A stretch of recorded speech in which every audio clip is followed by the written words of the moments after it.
হাই নমস্কাৰ পলাশৰ ইউটিউব চেনেলৰ অন্য এটা ভিডিঅ'লৈ স্বাগতম জনাইছোঁ। মানে আবেলিটো ৰুমত থাকি কি কৰিম বুলি ওলাই আহিছোঁ অলপ। এয়া মৰিগাঁও জিলাৰ চাৰাণ বিল উদ্যান আৰু জলক্ৰীড়া প্ৰকল্পলৈ বুলি ওলাই আহিছোঁ। অকণমান টাইম পাছ কৰিবৰ কাৰণে। মোৰ লগত আহিছে বিদ্যুৎ এইকেইদিন মোৰ ৰুমতে আছে। ই অলপ দূৰত চাকৰি কৰে। আজি কেইদিনমান হ'ল অহা গৰম বন্ধত আহিছে। ভাল লাগিলে, বহুত দিনৰ পিছত লগ পালোঁ পলাশক। ওলাই আহিলোঁ, অলপ মাছ লৈ ল'লোঁ, কুচিয়া আজি বনাই খাম। আজি কুচিয়া খাম, কুচিয়া অলপ শক্তি বঢ়াব লাগে। মৰিগাঁৱৰ চাৰাণ বিল উদ্যান আৰু জলক্ৰীড়া প্ৰকল্প, ইয়াত নাও খেলৰ প্ৰশিক্ষণ দিয়া হয়। ইয়াতে বিখ্যাত চাৰাণ বিলত এসময়ত আন্তঃৰাষ্ট্ৰীয় নাও খেল হৈছিলে। এইখন উদ্যান এতিয়া ধুনীয়াকৈ বনাইছে, আপোনালোকে আহিব, ভাল লাগিব ইয়াত। আবেলি সময়ত ওলাই আহিলে মনটো ভাল লাগে। প্ৰাকৃতিক পৰিৱেশ ভাল, চাৰিওফালে বিল।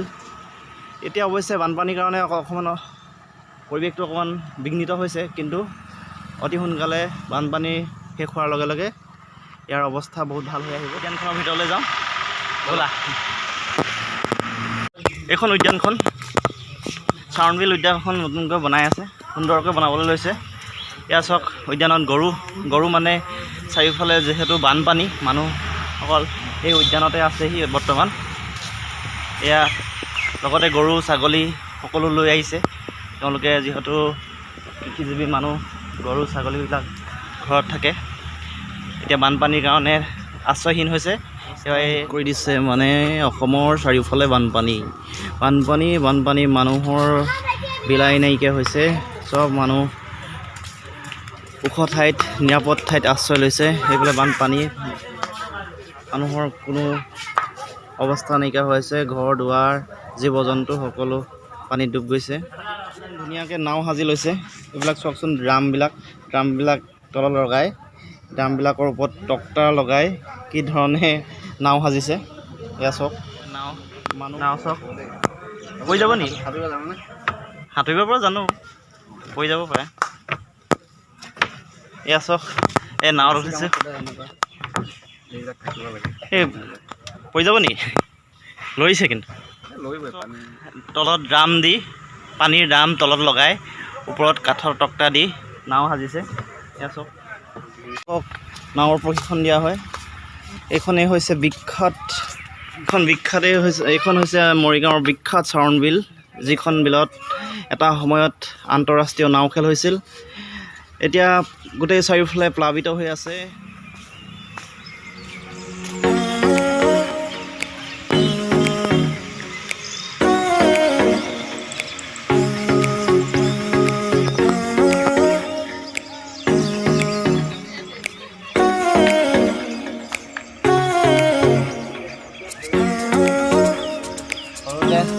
খেলি পাইছিলে নে? পানীত যেনেকৈ মাৰিলে 3টা ভেকুলী জাপ যে মাৰে, এতিয়াতো মাৰি আছে। মাৰা বিদ্যুতে এই ভেকুলী জাপ মাৰিলে, মাৰিলে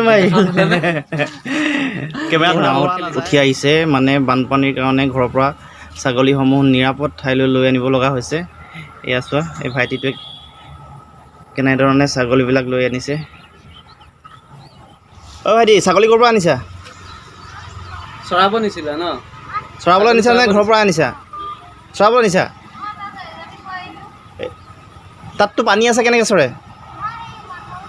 মাথাউৰিত চৰে ন? তোমালোকৰ ঘৰ তাততো পানী হৈ আছে ন? কোন ক্লাছত পঢ়িছা ভাইটি? 8ত? বস্তু এটা দেখাম দেই, দেখাইছে বোট কণ্ট্ৰল লিখা আছে। এটা বোট কণ্ট্ৰল নহয়, আৰু এতিয়া কি কয়, কাও কণ্ট্ৰলহে কৰি ৰখা হৈছে। গৰুৰ গোহালিহে হৈছে। বোট কণ্ট্ৰলটো এতিয়া কাও কণ্ট্ৰল কৰি ৰাখিছে। এতিয়া আমি যাবলৈ ওলালোঁ, গৈ দিওঁ ন? বাই। ভিডিঅ'টো চালে ভাল পালে লাইক কৰিব, comment and share, subscribe and ঘণ্টা বুংকৈ বজাই দিব দেই। Bye bye.